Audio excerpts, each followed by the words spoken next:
মাননীয় স্পিকার, আপনাকে পরপর 4 বার এই মহান জাতীয় সংসদের স্পিকার নির্বাচিত হয় আমি 145 শেরপুর 3-এর শ্রীবর্দী জিনাইগাতির বাসীর পক্ষ থেকে আপনাকে অভিনন্দন জানাই, ধন্যবাদ জানাই।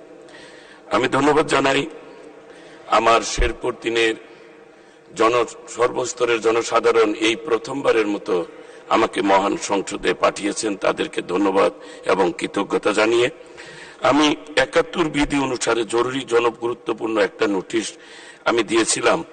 হাতি মানুষের দ্বন্দ্ব, আমার 2টা উপজেলা নিয়ে আমার নির্বাচনী এলাকা শেরপুর 3, এই এলাকায় প্রতি বছর হাতির উপদ্রবে প্রতি বছর আমাদের যেভাবে মানুষ হাতির আক্রমণে মারা যাচ্ছে, সেই দ্বন্দ্ব নিরসনের জন্যই আমি পরিবেশ, বন ও জলবায়ু পরিবর্তন মন্ত্রী মহোদয়ের কাছে যে নোটিশটি আবেদনটি আমি করেছিলাম।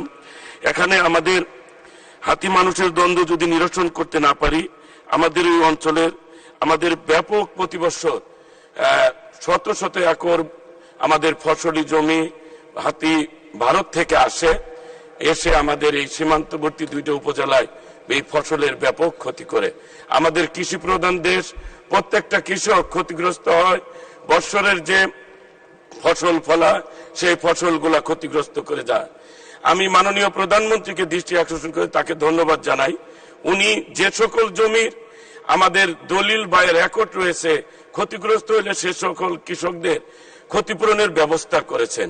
কিন্তু পাহাড়ি অঞ্চলে, আমার অঞ্চলে এখানে অনেক জমি হচ্ছে অর্পিত সম্পত্তি, যেগুলো জেলা প্রশাসক মহোদয়ের কাছে আমার এলাকার মানুষ, পাহাড়ি মানুষ লিজ নিয়ে আমাদের